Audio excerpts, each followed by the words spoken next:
I think it's important for students at Smith to have some sense of the conditions that contributed to the Syrian uprising.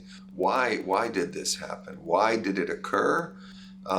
Why did the regime respond with so much violence? What produced the conflict dynamics that we now see unfolding in Syria?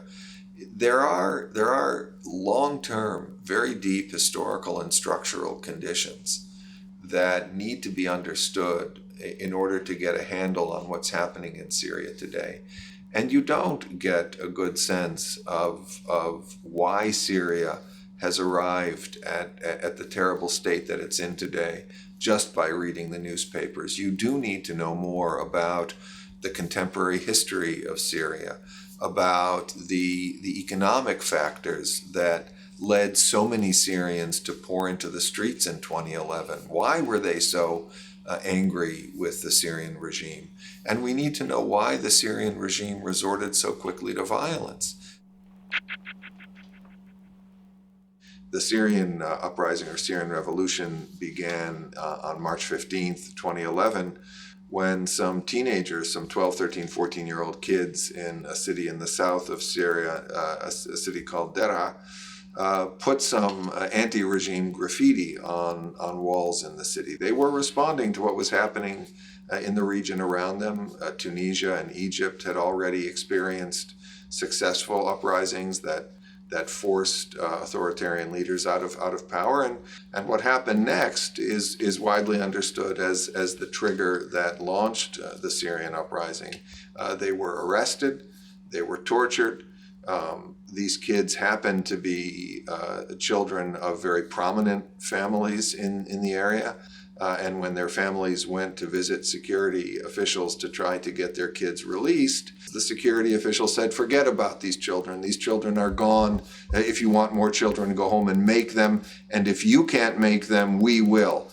And the regime's response then put in motion this dynamic that we've seen unfold and escalate really for the next 5 years. It immediately began a harsh crackdown on protesters in Deraa. It immediately resorted to the use of force. It's not that widely known that 700 people were killed in Deraa in the first 3 months of the protests. So we saw this dynamic in which citizens would express their interest in political change, would demand political change. The regime would respond with violence, and the whole conflict really escalated from there. And we are now, I'm afraid, entering the 6th year of this extraordinarily destructive and brutal civil war. Well, the question of U.S. policy towards Syria and whether the U.S. might have been able to do something that could have affected the trajectory of the conflict, this is really one of the most hotly debated issues about Syria and about the U.S. role in Syria today.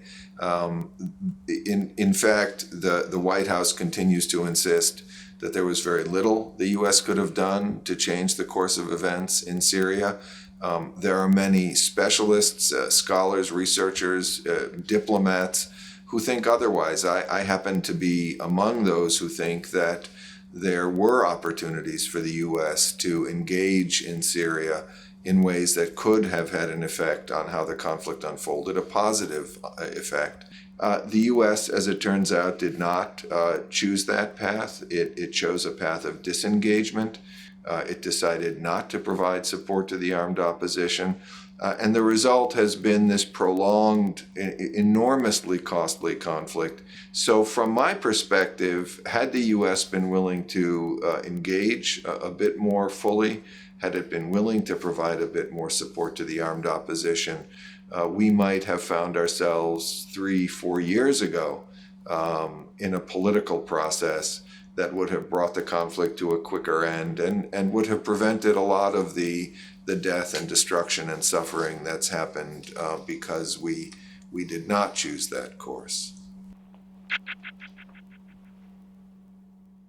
I understand why the White House is concerned about the Islamic State, about ISIS. We just saw this weekend in Brussels what can happen when ISIS fighters are able to leave Syria and enter Europe. So the priority attached to ISIS is not a mistake.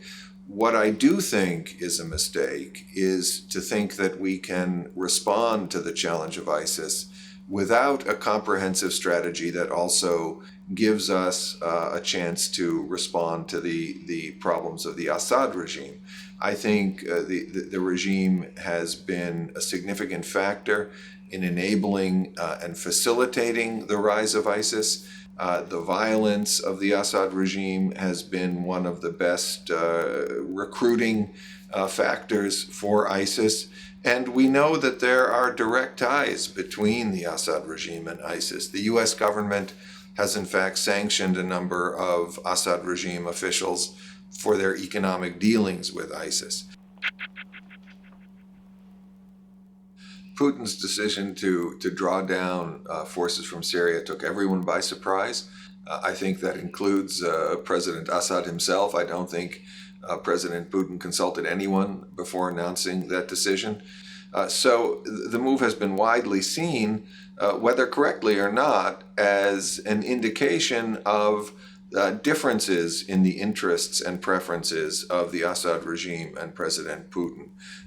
It's clear that the Assad regime, at least in my view, hoped that Russian support would permit it to make much more substantial military gains than, in fact, it was able to achieve during the period when Russia was directly involved in the conflict.